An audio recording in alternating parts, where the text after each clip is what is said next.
একটি ছোট নীল রঙের ঘর, আর এটাই তাদের ছোট্ট পৃথিবী। তাতে আছে ভরপুর ভালোবাসা। আজকে এমনই একটি সত্যিকারের ঘটনার কথা বলছি, সেই ঠাকুরদাদার আর ঠাকুমার। এই ঘটনাটি দেখার পর আপনার হৃদয় ছুঁয়ে যাবে, কথা দিলাম। সালটা ছিল 2015 সাল। দুই বৃদ্ধ দম্পতি এক টেবিলে বসে খাবার খাচ্ছিলেন, পাশাপাশি বসে। দেখতেই পাচ্ছেন ঘরটি ছিল ঠিক রাস্তার পাশে। আসলে এই ছবিগুলি স্যাটেলাইট থেকে তোলা, আপনি দেখলে পুরোটা বুঝতে পারবেন। এরপর 1 বছর পর ক্যামেরা আবার তাদের বন্দি করে, ঠিক 2016 সালে। এখনো তারা ঠিক সেই জায়গায় বসে, শুধুমাত্র ভিন্ন আসন। দেখে বুঝতে পারছেন তাদের পৃথিবীটা কত ছোট, কিন্তু একে অপরের যত্নবান দুটি হৃদয়ের জন্য যথেষ্ট। এরপর 2017 সাল। এখন শুধু ঠাকুমাকে দেখা যায়, একটি চেয়ারে বসে আছে, সামনের দিকে তাকিয়ে। কিন্তু ঠাকুরদাদাকে আর দেখতে পাওয়া যায়নি ছবিতে। এরপর 2018 সাল। ঠাকুমা এখনও সেখানে ছিলেন, কিন্তু তিনি আর আগের মতো স্বাভাবিকভাবে ছিলেন না।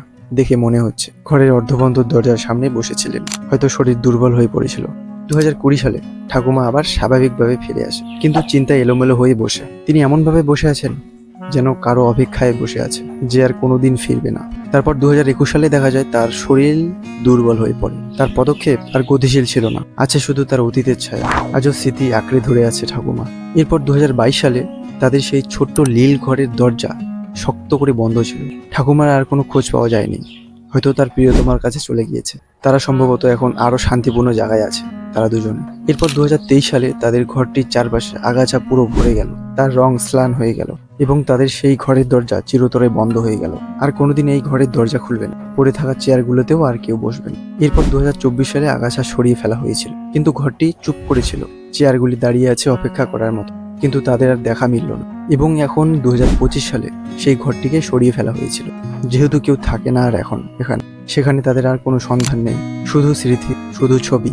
ভালোবাসা সত্যিই সুন্দর, সত্যিকারের ভালোবাসারও বিচ্ছেদ হতে হয়। আসলে মানুষ একদিন বিলীন হয়ে যায়, কিন্তু স্মৃতি আজীবন রয়ে যায়। এই ছিল আজকের একটি হৃদয় ছোঁয়া সত্যিকারের ঘটনা। আপনি যদি এই ভিডিওটি ইউটিউবে দেখছেন, তাহলে সাবস্ক্রাইব করে রাখতে পারেন। আর যদি ফেসবুক পেজে দেখছেন, তাহলে পেজটি ফলো করে রাখতে পারেন। ধন্যবাদ।